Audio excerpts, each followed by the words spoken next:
Is dairy causing your gut issues? In this video, I'm going to show you how to eat this delicious food again. It's actually very easy. I used to react to dairy all the time.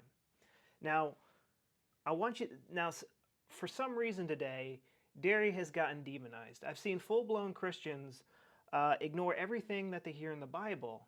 Like, I'll take you to the land of milk and honey. I support that you guys eat milk, drink milk, and have dairy products. Yet they, for some reason, in modern society, we believe this to be the devil. Even though every single mammal on planet Earth has to drink milk or they will literally will not survive. We are mammals, which means we have mammary glands. And like what we are, like milk is within our definition.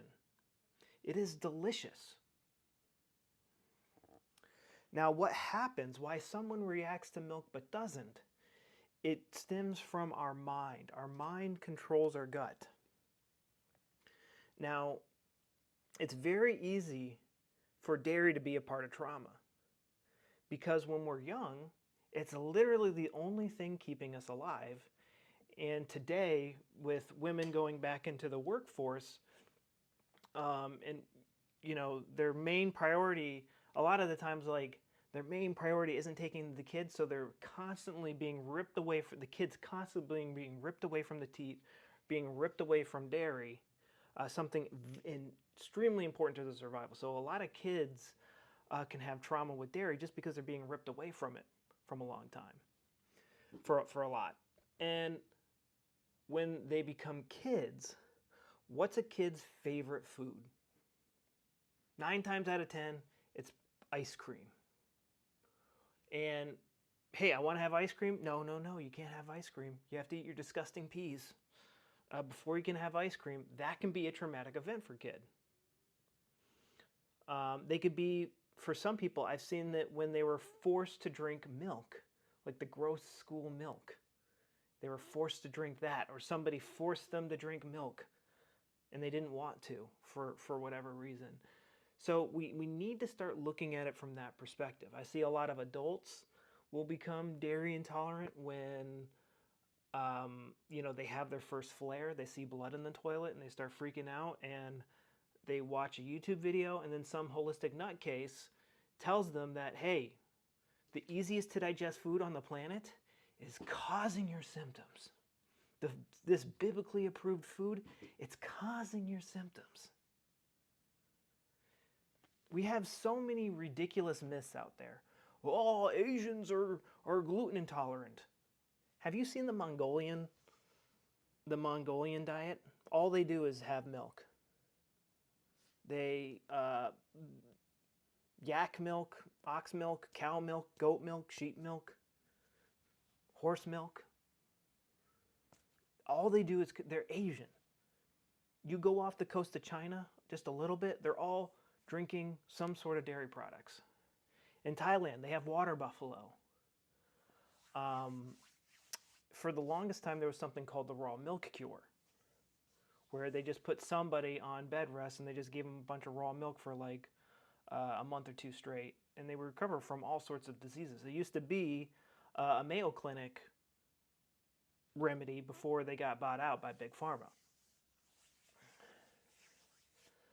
But the way you get better from your gut issues, it isn't by demonizing the easiest to digest food on the planet. It's by finding this is what I do in my 13-day protocol when I go to help people.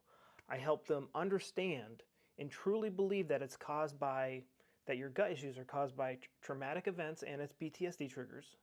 I have to convince you of that first, because there are so many distractions in the world today. Some idiot gets in front of you, this is killing you. It could if you believe that nonsense. Your gut is controlled by your subconscious mind. And if you subconsciously believe this is bad, you will subconsciously react to it. I had one guy the other day, he hadn't had pizza in like months because it gave him bad symptoms. And I said, recall a time where you had pizza and you felt good. And he went, oh, I don't know. This is stupid. I said, I know it's stupid, but just do it. And he said, oh, I remember, my 5th grade birthday party. I was 5 years old or something like that. I had a piece of pizza and I felt happy because we're at Discovery Zone or something like that. I said, okay, great. And then the next day he reported back to me. He said, I ate a pizza yesterday and I didn't have any symptoms.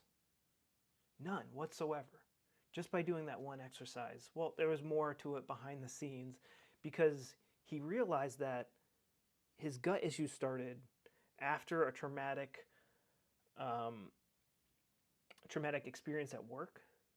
And he also had a lot of trauma going to the dentist. The dentist, like, the anesthesia didn't work. It was like he had a really messy, really bad and painful, expensive experience with a dentist. But before that, it was stress at work that was causing his symptoms.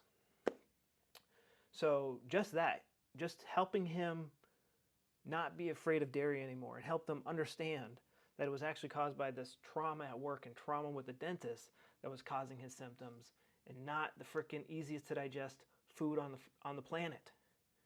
Your ancestors are laughing at you for being afraid of dairy. Your great-grandma, your grandmother would beat you silly with a wooden spoon, and you deserve it to believe that such an easy-to-digest food. Tell me, what other food has all the fat-soluble vitamins in it, which you probably don't even know what they are? Vitamin A, I'm not talking about beta-carotene, I'm talking about retinol. Vitamin D, E, yes, this has vitamin D in it. E has essential fatty acids, has vitamin K2.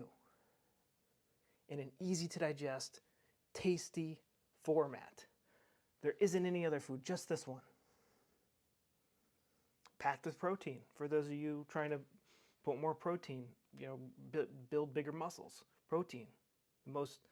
The word proteus, protein, means the most important nutrient because you're mostly made out of proteins, amino acids. That's this right here. You're afraid of it because it's some holistic nutbag. You need to erase these stupid ideas out of your head. They are stupid. And they are causing you more harm than good. So essentially what I do in my 13-day protocol, I make you immune to holistic stupidity and modern medicine stupidity. There are many great things about them, but there are a lot of mostly dumb things about them. Second is I help you not be afraid of food anymore, but I just tell you about the history of gluten intolerance and how dumb that is, and how dairy intolerance it just invented. And I also show you how, most importantly, how to find that traumatic event and how to find the PTSD triggers that keep putting your gut into overdrive. And most people don't have to do the 4th step, but the 4th step is, taking steps to resolve the trauma if it's still in your life. But usually these first 3 steps are enough to reduce people's symptoms by 90-95%.